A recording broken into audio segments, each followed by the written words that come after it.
오늘은 우리가 하박국 첫 번째 시간으로 보고 또 보고 기도하라 라는 제목으로 같이 말씀을 나누도록 하겠습니다. 오늘 본문의 이 하박국 선지자의 이름은 껴안는 자, 메어 달리는 자라는 뜻을 가지고 있습니다.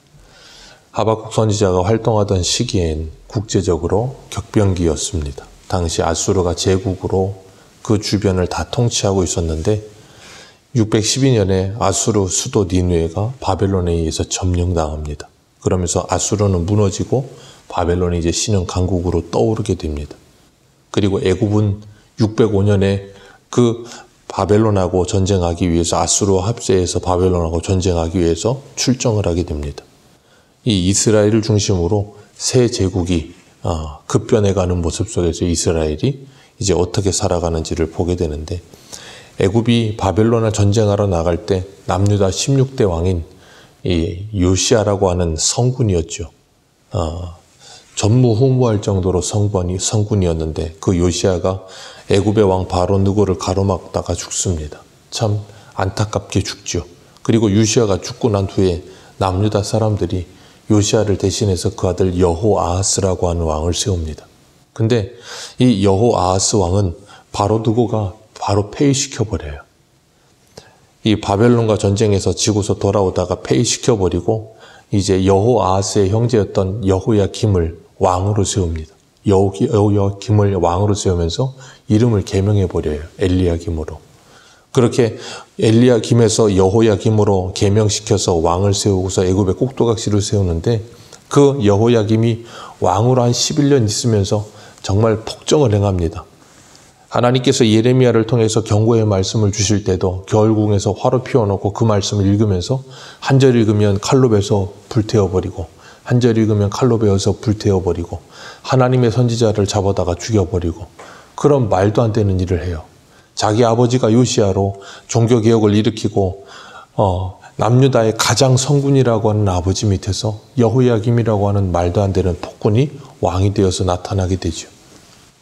그렇게 애굽에 이제 빌붙어서 왕으로 살다 보니까 백성들의 고요를 짭니다. 왜냐하면 애굽에 세금 바쳐야 되니까 엄청나게 백성들의 고요를 짜서 세금을 만들고 백성들에게 중노동을 시켜서 자기들의 화려한 궁을 만들기 위해서 백성들을 정말로 괴롭게 만들어요. 국제적으로는 그렇게 새 제국이 이제 아수르가 멸망하고 바벨론이 뜨고 애굽이 또 공격해오고 그러면서 이 이스라엘을 중심으로 막 제국이 싸우고 있고, 내부적으로는 여호야김이 그렇게 말도 안 되는 일을 하고, 그러는 가운데 하나님께서 예레미야를 통해서 이스라엘 백성들에게 바벨론에게 항복하라 그러시고 계시고, 그리고 하박국을 통해서도 하나님께서 또 말씀을 주고 계시는 거예요. 당시에 정치적으로는 이제 아수르가 무너지고 바벨론이 뜨다 보니까 애굽에 이제 어떻게든 줄을 대기 위해서 애를 쓰는 정치인들과, 그리고 종교적으로는 그 강대국들의 신을 모시면서 온갖 우상들을 짬뽕시켜버려서 완전히 우상의 소굴이 되어버린 상태로 나라가 완전히 나라 자체는 아직 유지하고 있지만 영적으로는 완전히 무너진 시대를 살고 있었어요. 그때 하나님께 이 하박국이 그런 모습을 보면서 답답해서 하나님께 기도하는 거예요.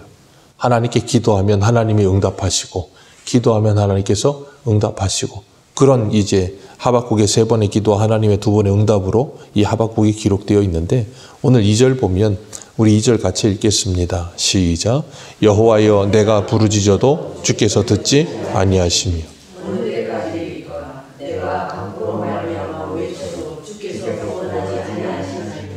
아멘. 하박국이 지금 나라의 모습을 보면서 너무나도 가슴 아픈 거예요. 하나님께 그래서 부르짖었습니다. 근데 하나님께서 듣지 아니하신다. 다시 말하면 하나님께서 응답하지 않으신다는 거예요.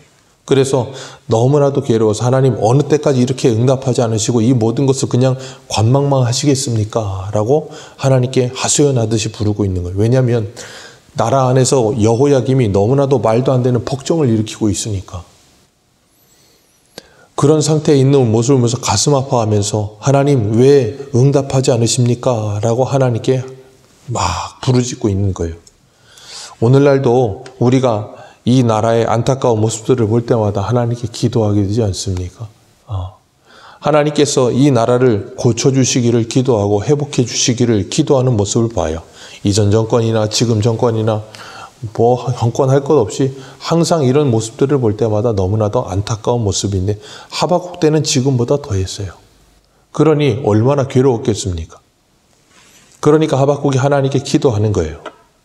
그리고 엘리야 때는 아합 왕이라고 하는 말도 안 되는 왕과 이세벨이라고 하는 정말 더 말도 안 되는 왕비가 왕으로 살고 있었어요. 그때 하나님께서 엘리야를 통해서 3년이 넘도록 기근을 주셨어요. 얼마나 안타까운 사실입니까? 그런 시대를 살고 있는데도 불구하고 하나님은 그런 때에 하나님이 일하고 계셨다는 것을 우리는 기억하셔야 됩니다. 아합 때도 하나님은 일하고 계셨고요. 하박국 때도 하나님은 일하고 계셨고요. 예레미야 때도 하나님은 일하고 계셨어요. 다만 우리가 알지 못할 뿐이에요. 그러다 보니까 우리는 답답하니까 뭐라 그러냐면 하나님 왜 응답하지 않으시고 듣지 않으십니까? 어느 때까지 이렇게 하시려고 하십니까? 라고 이야기하고 있는 거예요. 우리 한 군데 보겠습니다. 계시록 6장입니다. 계시록 6장 한 군데 보겠습니다.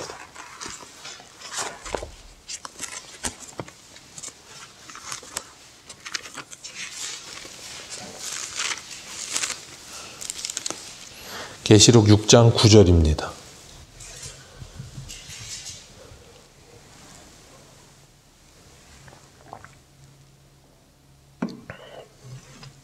(6장 9절에서 11절까지) 같이 읽겠습니다. 시작. 다섯째 인을 떼실 때에 내가 보니 하늘에 하나님의 말씀과 그들이 가진 증거로 말미암아 죽임을 당한 영혼들이 제단 아래 있어 큰 소리로 불러 이르되 거룩하고 참되신 대주제여 땅에 거하는 자들을 심판하여 우리의 피를 갚아주지 아니하시기를 어느 때까지 하시려 하나이까 하니 각각 그들에게 흰 두루마리를 주시며 이르시되 아직 잠시 동안 쉬되 동무 종들과 형제들도 자기처럼 죽임을 당하여 그 수가 차기까지 하라 하시더라. 아멘. 여기 보면 쉽게 말해 하나님의 말씀을 가지고 살다가 그 말씀을 전하며 살다가 순교한 사람들이 하나님께 하소연하는 거예요. 하나님 왜 심판하지 않으십니까? 왜 우리의 피값을 갚아주지 않으십니까? 어느 때까지 하시겠습니까? 하고 하박국과 비슷하게 하나님께 하소연하듯이 10절에 이야기합니다. 그랬더니 하나님이 뭐라 그러세요? 잠시 동안 쉬고 기다려라. 너희들의 동무, 종들, 형제들도 다 그들과 같이 순교자들의 피를 통해 그들의 수가 다 찰 때까지 기다리라는 거예요.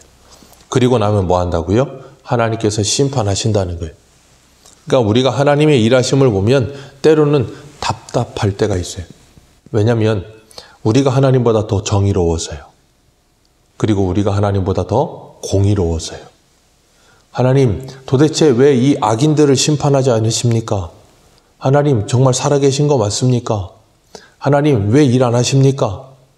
그렇게 막 하나님께 막 하소연하면서 막 화가 나는 거예요. 답답하니까. 그런데 우리가 그렇게 되는 이유는 딱 하나예요. 우리가 하나님의 일하심을 다 보지 못하기 때문에, 다 이해하지 못하기 때문에 그런 거예요. 하나님께서 3절 말씀 오늘 본문으로 돌아오셔서 3절과 4절의 하박국의 하소연을 이야기합니다. 같이 한번 읽겠습니다. 시작. 어찌하여 내게 죄악을 보게 하시며 패역한 눈으로 보게 하시나이까? 겁탈과 강포가 내 앞에 있고 변론과 분쟁이 일어났나이다. 이러므로 율법이 해이하고 정의가 전혀 시행되지 못하오니 이는 악인의 의인을 에워쌌으므로. 하박국이 보는 게 뭐예요? 3절에 보면 죄악을 봅니다. 패역함을 봅니다. 그리고 겁탈과 강포함을 봅니다. 변론과 분쟁이 일어나는 걸 봅니다. 나라 안에 이런 말도 안 되는 일들이 막 일어나서 율법은 해이해져 가고 정의와 공의는 실현되어지지 않고 그래서 악인이 의인을 둘러싸서 정의가 굽어진 상태. 그러니 이 나라는 지금 완전히 그냥 무너진 상태와 같습니다. 라고 하나님께 울부짖고 있는 거예요. 그런데 하나님께서 그런 모습을 보시면서도 아무런 일을 하지 않으시는 것 같아서 답답하다는 거예요. 하나님 왜 일 안 합니까? 그러고 막 하나님께 소리치듯이 이야기하는 겁니다. 오늘 우리도 그렇지 않습니까? 왼쪽은 오른쪽을 보면서 오른쪽은 왼쪽을 보면서 그런 말 하지 않습니까? 하나님 이 3절과 4절과 같은 일들이 이 나라를 뒤덮었습니다. 하나님 도대체 왜 일 안 하십니까? 왜 저 나쁜 놈들을, 저 악인들을 그냥 두고 보십니까? 그렇게 말을 하고 있는 거예요. 그런데 지금 이 상태가 저 아수르나 바벨론이 아니고 어디라고요? 이스라엘이요. 오늘날로 말하면 쉽게 바꿔 말해 저 세상이 아니고 교회요. 하나님을 믿는다고 말하는 사람들이요. 그런데 그들이 이런 상태인데 하나님 왜 그냥 두고 보십니까? 하나님 왜 심판하지 않으십니까? 그랬더니 하나님이 5절에 응답하세요. 응답하지 않으시다가 5절에 이렇게 응답하세요. 5절 같이 읽습니다. 시작.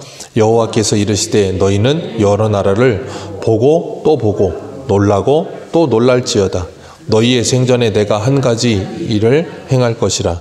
누가 너희에게 말할지라도 아멘. 여기서 하나님께서 하박국에게 뭐라 그래요? 여러 나라를 보고 또 봐라. 그리고 놀라고 또 놀라라. 왜요? 하박국은 지금 뭐만 보고 있어요? 이스라엘만, 그것도 남유다만 지켜보고 있는 거예요. 죄악을 보고 패역함을 보고 겁탈과 강포와 변론과 분쟁이 가득한 걸 보고 율법이 해이해지고 정의가 실현되지 않고 악인이 의인을 둘러싼 이 나라를 보시고 하나님 왜 심판하지 않으십니까? 그러고 있는데 하나님은 뭐라 그러세요? 너는 이 나라만 보지 말고 눈을 돌려서 보고 또 보고 저 나라들을 보라는 거예요. 그리고 하나님이 행하시는 한 가지 일을 보라는 거예요. 하나님이 뭘 행하신대요? 6절 말씀에 누구를 일으키신다 그래요? 내가 사납고 성급한 백성, 곧 땅이 넓은 곳으로 다니며 자기의 소유가 아닌 거처들을 점령하는 누구요? 갈대아 사람. 갈대아 사람이 누구예요? 바벨론이요. 지금 국제정세가 어떻다 그랬어요? 아수르가 원래 강대국이었는데 아수르가 갑자기 확 무너져버리고 바벨론이 신흥제국으로 확 떠올랐어요. 자, 바벨론이 신흥제국으로 떠오른 이유가 뭐예요? 하나님께서 이스라엘을 치시려고요. 그러니까 하나님은 지금 한 나라를 세우시기도 하고 한 나라를 무너뜨리시기도 하시는데 그 모든 일을 하시는 이유가 뭐라고요? 이스라엘을 위해서 그 일을 하시는 거예요.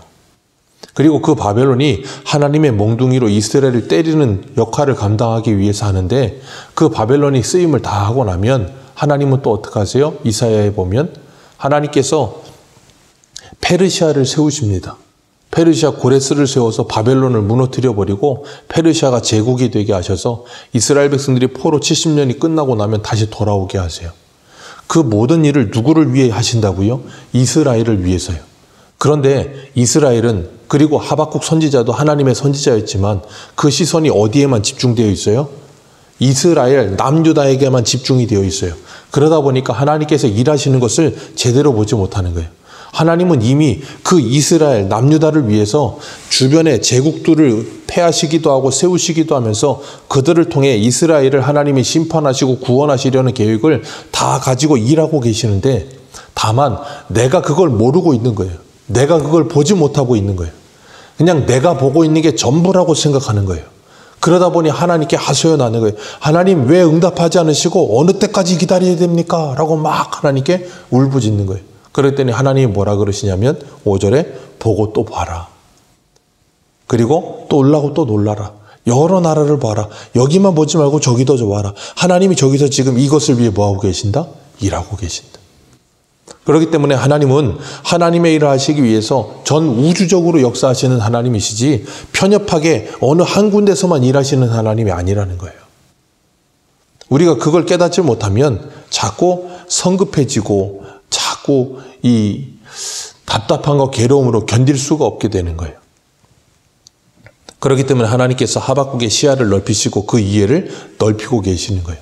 그래서 바벨론을 들어서 하나님이 이 남유다를 치시면서 남유다의 폭정을 행하는 그 왕들 그리고 그 악인과 같은 종교인들과 정치인들 하나님께서 뭐 하시겠다고요? 한순간에 다 쓸어버리겠다는 거예요. 그래서 계시록 6장에 그 하나님의 보좌 앞에서 하나님 어느 때까지 참아야 됩니까? 왜 심판하지 않으십니까? 하나님 뭐라 그러셨다고요? 잠시 기다려라. 그 수가 찰 때까지 잠시 기다려라 그렇게 말씀하신다고요. 하나님께서 그렇게 기다리시면서 뭐 하세요? 그들이 돌아오기를 기다리고 바라고 계시는 거예요. 근데 그들은 뭐 합니까? 하나님께 돌아오지 않아요. 끝까지 하나님께 돌아오지 않습니다. 그리고 하나님께서 그들을 심판하시는 거예요. 그래서 우리 한 군데만 보겠습니다. 에스겔 9장입니다. 에스겔 9장입니다.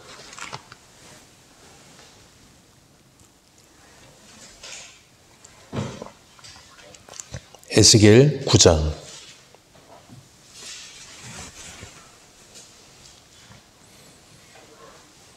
에스겔 9장입니다. 9장 2절부터 6절까지 보겠습니다. 같이 읽습니다. 시작. 내가 보니 여섯 사람이 북향한 윗문 길로부터 오는데 각 사람의 손에 죽이는 무기를 잡았고 그 중에 한 사람은 가는 베옷을 입고 허리를 서기관의 먹그릇을 찼더라. 그들이 들어와서 놋제단 곁에 서더니 그룹에 머물러 있던 이스라엘 하나님의 영광이 성전 문지방에 이르더니 여호와께서 그 가는 베옷을 입고 서기관의 먹그릇을 찬 사람을 불러 여호와께 이르시되 너는 예루살렘 성읍 중에 순행하여 그 가운데에서 행하는 모든 가증한 일로 말미암아 탄식하며 우는 자의 이마에 표를 그리라 하시고 그들이 대하여 내 귀에 이르시되 너는 그를 따라 성읍 중에 다니며 불쌍히 여기지 말며 긍휼을 베풀지 말고 쳐서 늙은 자와 젊은 자와 처녀와 어린이와 여자를 다 죽이되 이마에 표 있는 자에게는 가까이 하지 말라. 내 성소에서 시작할지니라 하심에 그들이 성전 앞에 있는 늙은 자로부터 시작하더라. 아멘. 이게 어떤 상태냐면 에스겔은 이미 1차, 2차 포로 잡혀가는 공격 바벨론의 느부갓네살의 공격을 통해서 두 차례 다니엘이 잡혀가고 에스겔이 잡혀가서 이미 바벨론의 포로로 가 있는 상태예요. 근데 남유다는 아직 망하지 않았습니다. 그런 상태에 하나님이 에스겔에게 환상을 보여주신 거였는데 뭐였냐면 하나님이 이 예루살렘을 심판하신다는 거예요. 근데 심판하기 전에 이 2절에 죽이는 무기를 가진 사람들이 그 일을 행하기 전에 가는 베옷을 입고 먹그릇을 찬 사람에게 너는 빨리 다니면서 뭐 하래요? 여기 보니까 이스라엘의 그 안타까운 일로 인해 가증한 일로 인해 탄식하며 우는 자들의 이마에다가 표를 그리래요. 그리고 심판할 때 그 표를 받은 사람들은 건드리지 말아라 라고 말씀하세요. 아까 계시록 6장에서 뭐라 그랬어요? 왜 우리의 이 억울함을 하나님 갚아주지 않으십니까? 그랬더니 뭐라 그랬다고요? 너희와 같은 자들이 다 나타나기 전까지 기다려라 그랬잖아요. 하나님이 지금 심판하시는데 심판을 칼을 든 자에게 기다리라 그러셨어요. 그리고 하나님의 택한 백성들을 구원하시겠다라고 말씀하시는 거예요. 그게 오늘날에도 똑같은 그림이에요. 그래서 베드로후서 3장에 보면 하나님께서 모든 사람이 회개하고 돌이켜 하나님께 구원받기를 기다리고 계신다 그랬어요. 그래서 천년을 하루같이 하루를 천년같이 하나님 기다리시면서 뭐 하세요? 하나님의 택한 백성들이 돌아오기를 기다리시는 거예요. 근데 그들은 돌아오지 않습니다. 그럼 뭐예요? 심판을 받는 거예요. 하박국도 똑같아요. 에스겔 그리고 예레미야, 하박국 다 같은 동시대의 사람들이거든요. 하나님 왜 이런 악인들을 그냥 두십니까? 하나님이 분명히 일하신다고요. 갈대아 사람 일으켜서 심판하신다고요. 근데 그 때가 아직 차지 않았던 거예요. 그래서 하나님이 지금 일하지 않고 기다리고 계셨던 거예요. 그래서 그 갈대아 사람들의 모습을 이렇게 7절에서부터 오늘 이 8절에 이야기합니다. 그들은 두렵고 무서우며 당당함과 위엄이 자기들에게서 나오고 군마는 표범보다 빠르고 저녁 이리보다 사납고 마병은 먼 곳에서부터 빨리 달려오고 마병이라 마치 먹이를 움키려 하는 독수리의 나름 같으리라. 그렇게 말하면서 이 바벨론이 얼마나 무자비하고 무서운 자들인지를 설명하시는 거예요. 그러면서 그들은 9절 같이 한번 읽습니다. 같이 읽습니다. 시작. 사람을 사로잡아 모으기를 모래같이 많이 할 것이요. 아멘. 이게 바벨론의 실상이라는 거예요. 그들은 모래같이 사람들을 잡아다가 끌어가는 사람들. 그래서 너희들은 이제 그들에게 포로로 끌려가게 될 것이다. 그 모든 것을 하나님이 말씀하시는 거예요. 그게 6절에 그 한 가지 일을 행할 것이다. 근데 너희들은 내가 말해도 믿지 않을 거다. 내가 아무리 말해도 믿지 않을 거다. 하나님께서 예레미야를 통해서 그렇게 목이 터져라고 말씀했는데도 그들은 믿어야 안 믿어요? 안 믿어요. 끝까지 하나님의 말씀을 듣지 않습니다. 그런데 하나님께서 그 일을 행하세요. 그들은 어떤 사람들이라고요? 11절에 보니까 그들은 자기들의 힘을 자기들의 신으로 삼는 자들이라. 자기 힘을 자기 신으로 삼는 자들. 그들이 바람같이 급히 몰아쳐서 너희들을 심판할 것이다. 그래서 왕들을 10절에 보면 왕들을 멸시하고 방백들을 조소하고 모든 견고한 성들을 비웃고 흉복을 쌓아 그것을 점령할 것이다. 하나님께서 그렇게 행하시겠다는 거예요. 오늘 하박국은 그 이름 자체가 껴안는 자라 그랬습니다. 하나님께서 이 예루살렘을 위해서, 하나님이 남유다를 위해서 일하고 계시는데 그게 보이지 않았어요. 그러다 보니까 그 안타까운 현실을 보고 나라를 껴안고 하나님께 기도하고 있는 거예요. 하나님, 언제까지 이 나라를 그냥 두고 보시겠습니까? 이 나라를 심판하지 않으십니까? 하나님, 이 나라의 정의와 공의를 실현해 주옵소서. 그렇게 기도했던 거예요. 그랬더니 하나님이 응답하시고 하나님의 일하심을 보여주셨어요. 오늘 우리들도 하박국처럼 하나님의 일하심이 보이지 않을 때도 있어요. 답답할 때도 있습니다. 탄식이 터져나올 때도 있습니다. 그때 기억해야 할 것은 우리는 하나님이 일하고 계신다는 걸 분명히 믿고 하나님의 말씀을 보고 또 보고 이 현실을 보고 또 보면서 우리는 이 현실을 끌어안고 하나님께 기도해야 돼요. 오늘날의 현실을 보면서 사람들이 탄식하고 낙심하고 원망불평하고 온갖 부정적인 말을 쏟아내는 사람들은 많습니다. 그런데 정작 이 나라를 끌어안고 하나님께 눈물을 흘려 기도하는 사람은 적어요. 분명한 건 하나님은 하박국 때도 일하고 계셨고요. 예레미야 때도 일하고 계셨고요. 에스겔 때도 일하고 계셨고요. 지금도 일하고 계십니다. 다만 우리의 눈에 보이지 않을 뿐인 거예요. 우리 눈에는 하박국처럼 3절과 4절의 모습만 보여요. 근데 하나님은 그 밖에서 이미 일하고 계셨어요. 그 하나님의 일하심을 정말로 믿는다면 우리는 우리의 문제를 끌어안고 하나님께 기도해야 하고요. 이 나라의 문제를 끌어안고 하나님께 기도해야 되고요. 우리 교회의 문제를 놓고 하나님께 기도해야 합니다. 그러면 하나님은 반드시 하나님의 때에 역사하십니다.